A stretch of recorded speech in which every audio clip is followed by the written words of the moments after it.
Hey everyone, welcome to Plants and Politics. I have an update to share about one of Trump's Capitol insurrectionists. It's time for an episode of Where Are They Now? Matthew Bledsoe was arrested. Patrick Montgomery was in court. Jonathan Manapa will stay in federal custody.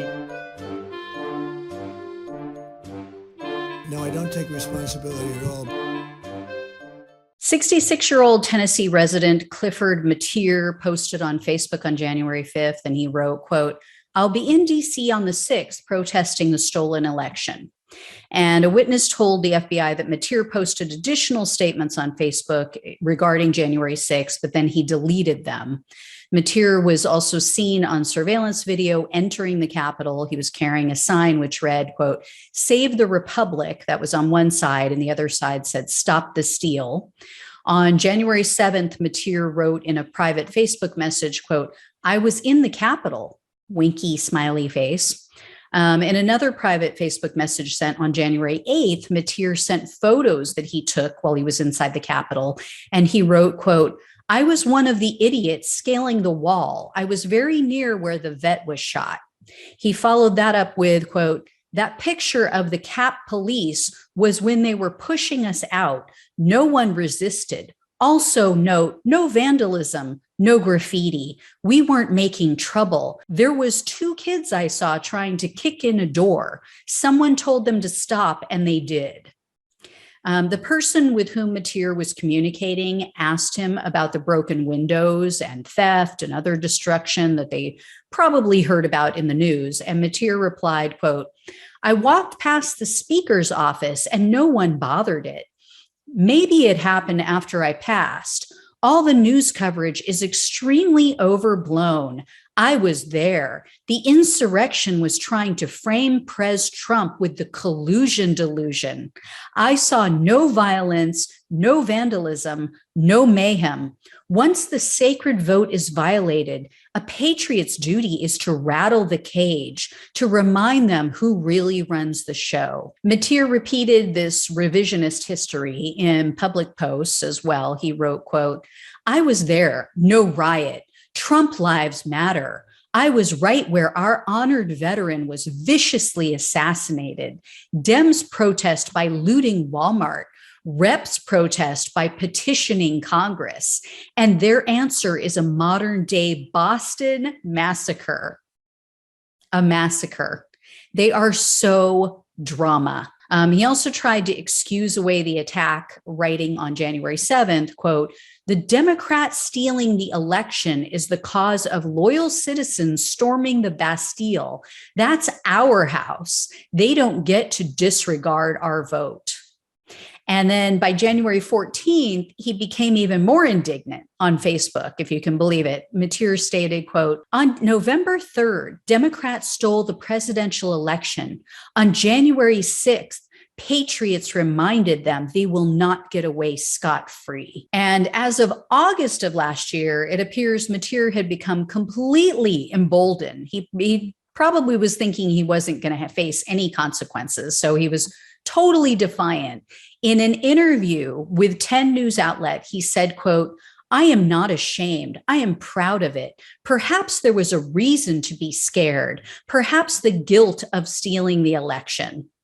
So Meteer was arrested that same month on August 10th, and he was charged with entering a restricted building or grounds, disorderly conduct in a restricted building or grounds, entering and remaining on the floor of Congress, and parading or demonstrating in a Capitol building. Well, on January 13th of this year, Meteer pleaded guilty to the parading charge. So as usual, he was looking at up to 6 months in jail, up to 5 years probation, and up to $5,000 in fines. Prosecutors, however, were only asking for 75 days in prison, and then they wanted 3 years of probation.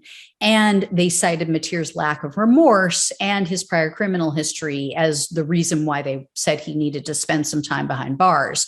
Meteer apparently had just gotten off of probation in 2018.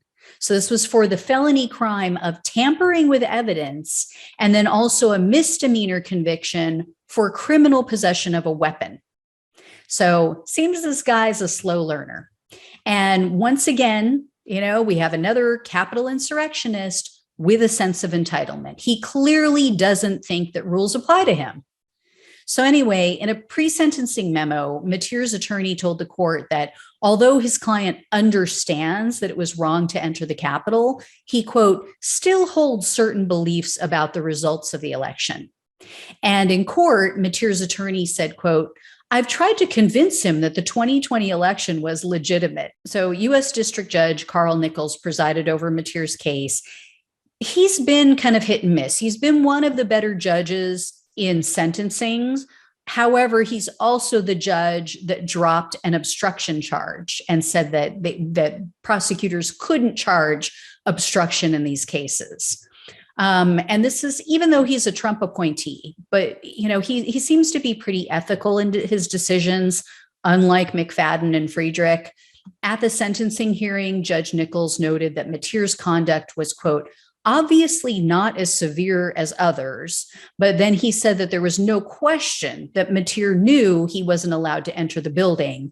And he said that Meteer expressed zero remorse for his actions that day. The judge also questioned the prosecutor about why they didn't charge him with possession of weapons.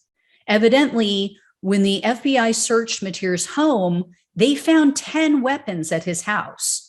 And because of his prior felony conviction, he's not allowed to possess any guns, let alone 10.